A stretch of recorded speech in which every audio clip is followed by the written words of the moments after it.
Hello and welcome to Africa Today. I am Esther Mokwariola.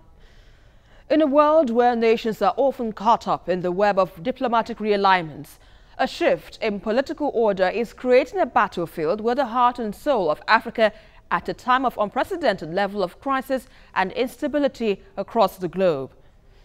U.S.-Africa relations recently came on the spotlight when Nigeria's president met with Donald Trump at the White House, literally with Africa's most populous nation on his shoulders. This edition of Africa Today features an exclusive interview I had with U.S. Consul General in Lagos, Nigeria, F. John Bray. We take that clip after this report, and I will return later to wrap up the show.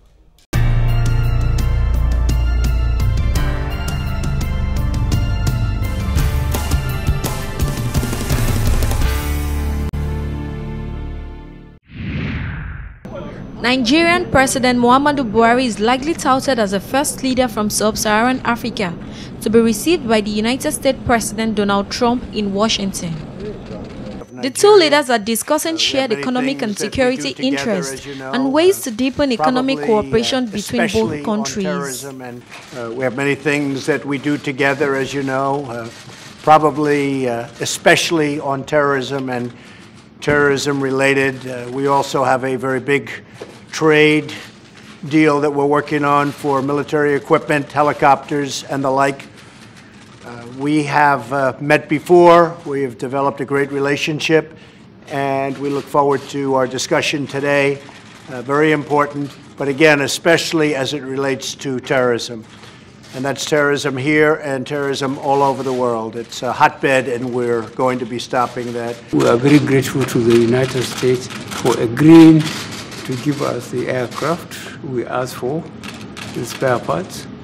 We are even more grateful for the physical presence of United States military specialists that go to our institutions in Nigeria and train them and go to the front in the northeast to see how they are performing as a result of the training given to them. So the commitment of the United States in get rid of terrorism across the world, we are first-hand experience of that, and we are very grateful for it. Boko Haram militants launched their insurgency in 2009, which President Buhari faces multiple security challenges, including the 9-year-old insurgency by Boko Haram jihadists in the northeast and mounting insecurity in the center of the country. In today's episode, I will be speaking with United States Consul General F. John Bray. Good to have you with me on the program, sir.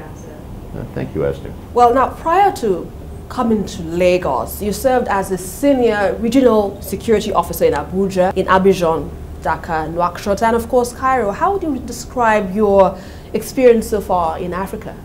Well, first of all, I have probably the best job in the world. You know, I've been overseas since 1995, seen some wonderful things. It's an honor to serve my country, and basically what we're doing out here and trying to do is advance peace and security, empower civil society, and democracy. And the democracies you've experienced so far, is it, commendable, so to speak? You know, democracy is one of those things. It's an evolving thing, and it means different things in different places. But I've experienced a lot of different elections. Some of them have been very, very well done. I think Senegal has a long democratic history of peaceful elections, and I was there for elections. I was here during the elections in 2015. I thought those were very well done. So how much does Nigeria's status now as a vital and stable democracy in Africa influence its relations with the United States? I think the clearest indicator of the status of Nigeria in terms of U.S. policy is the recent invitation of President Buhari to the White House. First sub-Saharan leader in Africa to visit. Nigeria is the most populated country in Africa. It is the largest economy in Africa. Now, this special relationship, some would like to ask, what is in it for the United States? If you look back over time, and particularly since 1999, we've done a lot of different things to support the growth of democracy in Nigeria. But what we look at is Nigeria is a regional leader. As Nigeria goes, so goes Africa. If Nigeria is strong and prosperous and powerful, that means it can influence regional security. And we've seen that in the past in Sierra Leone, in Liberia, in Mali, where Nigeria has provided peacekeepers. I think they're doing so today in Somalia and South Sudan. Nigeria is a significant player.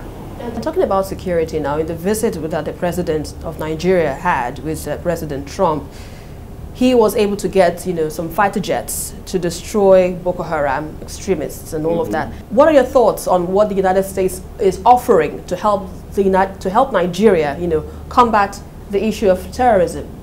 I think the United States, in terms of a lot of what we're talking about, I would put it in two different baskets. I would say currently in the Northeast, we also have a very, very large USAID commitment. And this is delivering emergency assistance to the displaced persons up there. And this includes health, and this includes food. That's one aspect of what we're doing to reinforce security. I think also building and working with the Nigerian security forces to better equip them and better train them to deal with something, an insurgency, for example, in the Northeast. You have to look at the defense aspect, which is providing training and equipment and helping the other countries in the region militarily and security-wise. But it also involves diplomacy, which is bringing the regional partners together and getting them talking about what's going on in the Lake Chad region. And it also has to do with development, which is where we get involved with emergency assistance to displaced persons. We're also doing a great deal of health care and other efforts to develop the economy in these regions. I think the Nigerian government and the U.S. government agree that Boko Haram and ISIS West Africa are contrary to social norms and democratic traditions. So we are going to help Nigeria as much as we possibly can. However, ultimately, it's not about us doing it, it's about the Nigerians doing it. And so we're here to assist, and it's not just the Nigerians, we're working with the Joint Task Force, which includes Cameroon, Chad, Niger, and Benin, and we're working to assist all these partners in defeating the problem. Now, how concerned is the U.S. about China's growing influence in Africa, going by how the continent fits in its Road and Belt its initiative? Our take on China is that we encourage other nations to invest in Nigeria and other places in Africa. What we hope to see is transparency and things which reflect the market conditions. But recently there is a trade war between the United States and China. So one is expected to see a bit of a impact, so to speak, in the countries where these countries, that's talking about other countries who trade with the United States and China. So there could be some level of negativity or impact, so to speak, on the economy itself. Isn't the United States concerned about this? I think that's premature. I think what you have is you've got a situation where there's a lot of rhetoric about a trade war going back and forth. But actual increases in tariffs and things have not occurred yet. And hopefully a lot of that stuff can be resolved before there are unfortunate consequences. Okay, now let's look at the elections coming up in Nigeria. What do you think, what role do you believe the United States should play in Nigeria's 2019 elections? Well, I was here during the 2015 elections, and I think the role that we play is sort of, we send out election observers. We work with civil society and international organizations to monitor elections and sort of collectively look at, and what we're looking for is a free, fair, transparent, credible, and peaceful elections. And do you think, by your own standard or by the United States standard, Nigeria is, prepared for this? I think they did a wonderful job in 2015. I think INEC did a wonderful job. I think as we're going forward, I have all reasons to be optimistic about what's going to happen in 2019, based upon the success of 2015 and what I've seen happening incrementally in some of the off-site gubernatorial elections where there have been different improvements, and it's a process, and it's not going to be perfect probably ever, but each time there's an election, I see it getting a little bit better, a little bit clearer understanding of how they want to set up a poll booth or what the role of INEC is. All right, you're watching Africa Today. We'll take a quick break and be back with more discussions on this. Stay with us.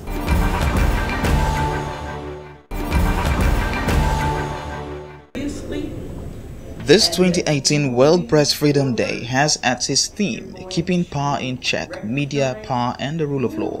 Discussants harped on the fact that the media is important if Nigeria's democracy must thrive.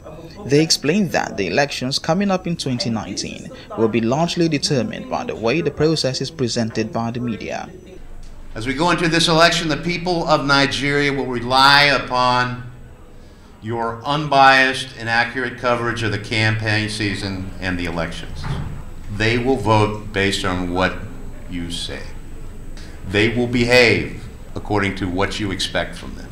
As the 2019 election draws near, the U.S. mission supports your efforts to provide objective and balanced reporting to the Nigerian people. It's not going to be like Other speakers expressed concerns about the impact of social media, mass media, and the character of the Nigerian state in elections. They want journalists to ensure objectivity and transparency in their reportage of the elections. Rather than focus on elections, I want to focus on our crisis with counting. Because in Nigeria, our problem is not in the elections, it is with counting and accounting. What happens with our lack of transparency in elections is only a symptom of our larger problem of a political economy that is deliberately politically innumerate. Now the extent to which electoral disputes are peacefully managed depends on a few things. Number one, the character of the media itself, the reportorial orientation of the media, the broader socio-political context within which the media operates, and of course the quality of election management that you have every time. The Zonal Public Relations Officer of the Nigerian Police Force, Zone 2, CSP Dolapo Badmus, gives tips on how journalists covering elections can be safe while doing their jobs. A fundamental rule of police is to ensure safety of lives and property, and your journalists' lives are also inclusive. So it is the duty, and journalists are special breed, because you want to explore where even others cannot explore for the purpose of reporting. And that's why we place a special tab on journalists to ensure their safety. In all, it was agreed that journalists and media workers must shine the light on local and global challenges and tell the stories that need to be told. Welcome back. You're still on to Africa Today, and I still have with me the United States Consul General F. John Bray. Now, corruption remains the Achilles heel in Africa, especially in Nigeria. How would you rate the present government's efforts in tackling this menace? As we have done a number of things working with the EFCC, we have done things, the U.S. government has done things to work on the return of assets overseas. Recently on the visit there was a discussion between where the attorney generals are going to sit down and look at the Abacha assets and how to return them in an efficient manner. I think the world has changed. Just like you have PVC cards in elections now, and so you can't vote 20 times. Since 9/11. There's been a lot of different financial laws put in place, so it's not as easy to move money around as it used to be. So the U.S. government, the British government, European governments are all a lot more aware of what's going on than they used to be. Now let's look at the matter of visa application, which most Nigerians are really, really concerned about, because many Nigerians travel to the United States on a daily basis. But there's this complaint that most of their applications are being denied. Could you tell us the reasons why? First of all, I can tell you that while I don't want to talk about specifically about numbers, I would say that you can't say that most applications are denied. What happens, it's a process. It's a legal process where you go under, which falls under the Immigration and Naturalization Act of the United States. Like you said, it depends on what category of visa you're applying for. There's two primary categories that we see Nigerians traveling to the United States as non-immigrants, and that is for educational purposes. And that number is actually rising year on year, and I think there's 10,000 students currently in the United States studying, and we're expecting that to increase next year. So that's increasing. And then there's also, I would say, what you call business or pleasure, which is the B1, B2 category. That's generally tourism, or you're going for business meetings or something like that. The key thing is when you talk about non-immigrant visas, you have to demonstrate strong ties to Nigeria, because you're going to the U.S. for a temporary, for a short period of time. And if there's any sort of doubt in the interviewing officer's mind about what you're actually doing, that can lead to a refusal. But all the officers around the world follow the same law and follow the same sort of adjudication principles on how they approach determining whether you have strong ties or not. And this strong ties, could you explain to us what you mean by that? Strong ties could be family, job, it could be owning property. It's showing that you are going to return to Nigeria. But like if your whole family's in the United States and you already have all your money in Atlanta and you own a house there, you look more like an immigrant to me than a temporary traveler. Now, what's the most challenging part of your job as the U.S. Consul General in Lagos? I would say the most challenging part of my job is literally getting out and covering the 17 southern states that we're responsible for. That's what we do. We cover the southeast, the south-south, and the southwest from the consulate. And our boss is the ambassador in Abuja. So we're responsible for keeping track of everything that's going on in those states, and getting to know the different governors and the political situations and things like that. So it takes a lot of time on the road. Okay, now let's look at another issue pertaining to the people and culture of Nigeria. What do you think about it? I think it's a huge country. I mean, I've been to all the different states and the FCT, and I'm very impressed with the diversity of the country, and it's a wonderful thing when you think of Nigeria, as a unified concept. With the 36 different states and how different it can be, whether in your Maiduguri or Sokoto or Nasarawa or Yola or Cross Rivers or Ondo. And there's wonderful things about every place that I've been to. Now, what are some of your favorite places from where you've visited? I know you manned most of the states in the south. What strikes you? Oh, you know what my favorite place in Nigeria? A market, anywhere. Really? Yeah, just because of the energy, the hustle, the bustle. You can talk to people and they'll tell you honestly what they think about things. I always feel safe, despite the crowds, and I love hearing individual opinions about how things are. And there is a lot of diversity, but it all blends together in a wonderful way. But it's how you learn. You sort of you dive into these different places, and whether we're by the side of the road buying gas on the way to Edo, and you start talking to the guy changing the tires, or the woman selling the bread, you can always learn something, and that's what you take away. A clear understanding of the complexities of this country and what makes it wonderful, and why we support it so much. Do you know a language? Can you speak a language? Do I speak French. No, apart from French, any Nigerian language? No, I don't speak any Nigerian language. I speak a little bit of Hausa, I speak a little bit of Yoruba, a little bit of Igbo. Can I hear one? Just one sentence, a word. No wahala. Thank you very much. We appreciate your time with us on Africa Today. Thank you, Esther. It's been a pleasure. Pleasure here. In recent years, leaders have come to realize that no nation prospers in isolation, and President Donald Trump's meeting with President Buhari opens a new chapter to strengthen ties and foster trade. Beyond waiting on foreign aid, Africa must now go from the level of abundant resources to efficient resourcefulness, allowing partnerships of prosperity to put a smile on the face of prosperity. And that is a package for today. Thanks a lot for watching. I am Esther Amakwariola.